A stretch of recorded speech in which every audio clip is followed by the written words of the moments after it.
आप सबके लिए एक ऐसी कहानी जिसके हर मोड़ पर जज्बात का तूफान है, रिश्तों की पेचीदगियां हैं और जिंदगी के तल्ख मीठे तजुर्बात हैं। सब्सक्राइब कीजिए और घंटी का बटन दबाइए ताकि ऐसी हर कहानी आप तक फौरी पहुंच सके। रात का अंधेरा गहरा हो रहा था और हवा में एक अजीब सी बेचैनी थी।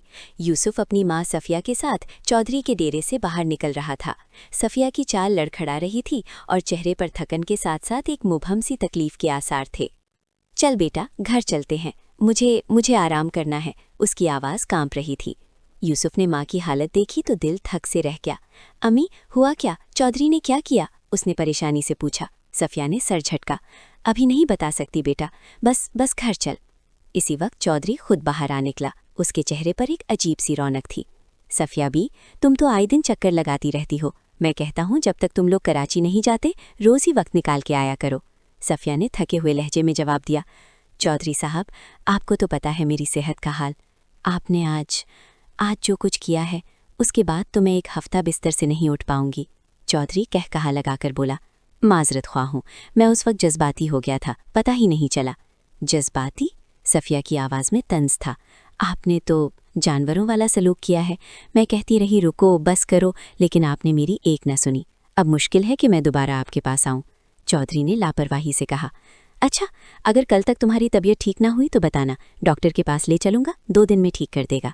यूसुफ ये सब सुन रहा था और उसका दिल गुस्से और बेबसी से धड़क रहा था। चौधरी ने क्या किया था? वो खुद को ताकतवर मर्द समझता था, लेकिन आज चौधरी को देखकर उसे अपनी कमतरी का एहसास होने लगा।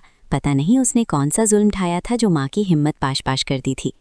चलो यूसुफ, बाकी बातें घर पर करेंगी, सफिया ने जल्दी से कहा। चौधरी वापस डेरे में चला गया और यूसुफ ने माँ को बाइक पर बिठाया। थोड़ा फासला तय करने के बाद उसने बाइक रोक दी। अम्मी, अब बताइए क्या हुआ? घर पर तो सब होंगे, वहाँ पूछ नहीं सकूंगा। सफिया ने आंखें बंद कर लीं। मत पूछ बेटा, चौधरी ने जो मेरे साथ किया, पता नहीं वो क्या खा के आया था, पूरा का पूरा दरिंदा बन गया था। जब उसने शुरू किया तो रुकने का नाम ही नहीं ले रहा था। अगर थोड़ी देर और होता तो मेरी जान ही निकल जाती। यूसुफ का गला सूख गया। वाकई? हाँ बेटा, तुम्हें पता भी नहीं, आज उसने जो काम किया है। मैं देखती हूँ, अगर कल तक तबीयत बेहतर हो गई तो ठीक, वरना डॉक्टर के पास चली जाऊंगी, चेकअप करा लूंगी। अम्मी, आपके साथ जो होना था सो हो चुका, अब आपको दोबारा उसके पास जाने की ज़रूरत नहीं, हम यहाँ से चले जाएंगे। सफिया ने हाँ में सर हिलाया और यूसुफ बाइक चलाकर घर ले आया।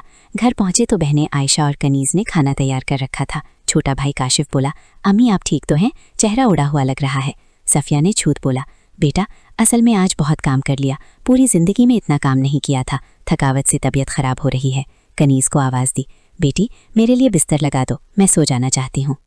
अम्मा, खाना तो खा लो पहले, आयशा ने कहा। नहीं बेटी, मुझे थकन के साथ बुखार भी लग रहा है। यूसुफ जानता था माँ घर वालों से झूठ बोल रही है। उसने कनीज़ से कहा, अम्मी को चैन से सोने दो, उन्होंने आज बहुत काम किया है, चौधरी ने तो मुलाजिम समझ लिया था। फिर माँ से बोला, अम्मी आप सोए, मैं आपके लिए दूध और दवाई ले आता हूँ। सफिया ने शुक्रिया के लिए आंखें झपकाईं। यूसुफ मेडिकल स्टोर गया, एक मुख्तसर सी कहानी सुनाई और दवाई ले आया। बहन से कहा कि माँ को दूध पिलाए और गोली खिलाए। सबने खाना खाया और सोने की तैयारी की। यूसुफ का दिल अब कनीज़ के ख्याल से बेचैन था। वो कई दिनों से मौके की तलाश में था, लेकिन काशिफ उसके साथ ही सोया करता था। उसने छोटे भाई से कहा, आज तो अंदर जाकर सो, अम्मी की तबीयत ठीक नहीं, उनका ख्याल रखना पड़ेगा। काशिफ ने मुंह बनाया, नहीं भैया, अंदर गर्मी लगती है, आयशा है ना, वो देख लेगी, वो छोटी है, सो जाएगी, तो जा अंदर, आज कुछ नहीं होता। लाचारी में काशिफ अंदर चला गया। सब सो गए तो यूसुफ बाहर चारपाई पर लेटा मोबाइल चलाता रहा, कनीज़ का इंतजार करता रहा। रात के करीब 1 बजे वो आई और खामोशी से उसके पास बैठ गई। यूसुफ ने उसका हाथ पकड़कर खींचना चाहा, लेकिन कनीज़ ने सर हिलाया। भैया अभी नहीं, सब सो रहे हैं, कोई उठा तो देख लेगा। दूसरे कमरे में चलते हैं, अगर किसी ने हमारे खाली बिस्तर देख लिए तो शक करेगा। फिर कराची चलकर वहाँ पूरा सुकून दूंगी। नहीं, आज तो बहुत दिल कर रहा है। कनीज़ ने आंखें नीची कर लीं। मेरा भी दिल कर रहा है भैया, काफ़ी अरसे से वो पठान भी नहीं आया। हाँ, इसी से याद आया, कराची कब जा रहे हो? कल अब्बू से पूछूंगा, जल्द ही चले जाएंगे। जब तक पठान को बुला लेती हूँ, कनीज़ ने चालाकी से कहा। यूसुफ हैरान हुआ, क्या? यहीं बाथरूम में मिल लेते हैं, आप बाहर ख्याल रखना, कोई आए तो खांसने का इशारा कर देना, मैं समझ जाऊंगी। यूसुफ हंस पड़ा, अभी तो 1000 बहाने बना रही थी कि कोई देख लेगा, अब आप बाहर होंगे ना? चलो पहले मेरा काम तो कर दो, मैंने बहुत बर्दाश्त कर लिया। उसने कनीज़ का हाथ पकड़ा और दूसरे कमरे की तरफ खींचा। कनीज़ ने मुज़ाहमत की, लेकिन यूसुफ नहीं माना। उसने ज़बरदस्ती कनीज़ के हाथ में गिरफ्त मजबूत की और कहा, अब सुकून हासिल करते हैं, बाकी कराची जाकर करेंगे। जितना भी हो सके, कनीज़ ने हिचकिचाते हुए कहा। यूसुफ ने जल्दी जल्दी आगाज़ किया। कनीज़ ने सरगोशी में कहा, आहिस्ता भैया, आपका बहुत ताकतवर है, तुम्हें तो यही पसंद है और पठान से भी ले चुकी हो, खामोशी से खड़ी रहो। 10 मिनट के अंदर ही यूसुफ थक कर रुक गया। जैसे ही वो अलग हुआ, कनीज फौरन बाथरूम की तरफ भागी और फिर अपने बिस्तर पर जाकर सो गई। यूसुफ ने ताज़ा दम होकर आंखें मूंद ली। आखिर वो कामयाब हो गया था। अगली सुबह छोटी बहन सना ने जगाया। भैया उठ जाएं, नाश्ता तैयार है। अम्मी कैसी हैं? अभी तक सो रही हैं। यूसुफ हाथ मुंह धोकर माँ के पास आया। अम्मी उठ जाएं, तबीयत कैसी है? सफिया ने आंखें खोली।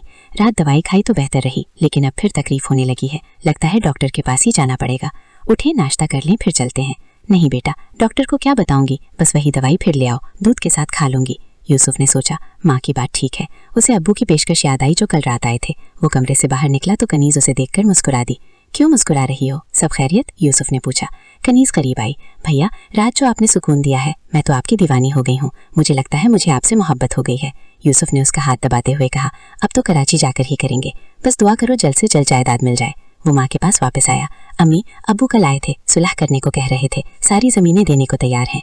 गुस्से से कहा दुआ करो यूसुफ, वैसे भी हमें अच्छा खासा हिस्सा मिलेगा। हम कराची चलेंगे, आज़ाद माहौल में रहेंगे, इस घुटन में नहीं रह सकते। ठीक है, मैंने सिर्फ मशवरा लेना था। आप नाश्ता कर लें, मैं और काशिफ अब्बू के पास जाते हैं, पता करते हैं कि नाम ट्रांसफर कब करवाएंगे। नाश्ते के बाद दोनों भाई बाप के घर पहुंचे। दरवाजा खटखटाया तो बाप निकला। अंदर से औरत की आवाज आई। यूसुफ का दिल धड़का। अंदर जाना चाहा तो बाप ने रोक दिया। चलो यूसुफ बाहर चलते हैं, होटल पर बात करते हैं।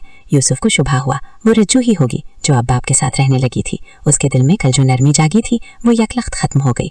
अब्बू जमीनें हमारे नाम कब लगवा रहे हैं? बाप ने खांस कर कहा। मैंने कल तुम्हें बताया था, तुम्हारा क्या फैसला है? अम्मी नहीं मान रही। जितना हमारा हिस्सा बनता है आज ही रजिस्ट्री ऑफिस चलें और हमारे नाम कर दें, बहनों का हिस्सा भी हमें दे दें। बाप बहाने बनाने लगा। आज तो नहीं जा सकता, तबीयत ठीक नहीं, कल सुबह 9 बजे आ जाना, मैं पटवारी से बात कर लूंगा, जो तुम्हारा हिस्सा है दे दूंगा। यूसुफ ने ठंडे लहजे में कहा। नहीं अब्बू, हमारे रास्ते जुदा हैं, आप अपनी जिंदगी जिए, हम अपनी, बस हमारी जमीनें वापस कर दें, हम कराची चले जाएं। ठीक है, कल सुबह 9 बजे आ जाना, सब तय कर देंगे। घर लौटते हुए यूसुफ ने कहा। मैं किसी को मिलता हूँ, जमीनें जल्द से जल्द बेचनी है, तुम कराची के मकान का इंतजाम करो। उसने एक दोस्त से राब्ता किया तो उसने मशवरा दिया, चौधरी से बेच दो, वही खरीद सकता है, वैसे भी तुम्हारा फैसला उसी ने कराया है। यूसुफ ने चौधरी को फोन किया। चौधरी साहब, आप जानते हैं हमारी जमीनें कितनी हैं, यहाँ कोई नहीं खरीद सकता, आप ही ले लें। चौधरी ने अपने मखसूस अंदाज में कहा। खरीद तो लूंगा, लेकिन कीमत मेरी मर्जी की होगी, शिकायत मत करना, मार्केट रेट से थोड़ा कम दे देंगे, आपने हम पर बड़ा एहसान किया है। अच्छा, शाम को अपनी अम्मी को लेकर मेरे डेरे आ जाना, वहीं सब तय कर लेंगे। यूसुफ ने फोन रखा और घर आकर माँ को बताया। अम्मी, अबू ने कल कहा है जमीनें मिल जाएंगी, लेकिन खरीदार कोई नहीं, चौधरी ने कहा है वो ले लेगा। सफिया ने सोचते हुए कहा। थोड़ी थोड़ी बेचते हैं, पहले कराची का इंतजाम कर लेते हैं।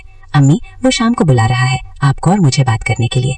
माँ का चेहरा फौरन जर्द पड़ गया। नहीं यूसुफ, मैं अब उसके पास नहीं जा सकती, इस बार गई तो मेरी लाश ही वापस आएगी।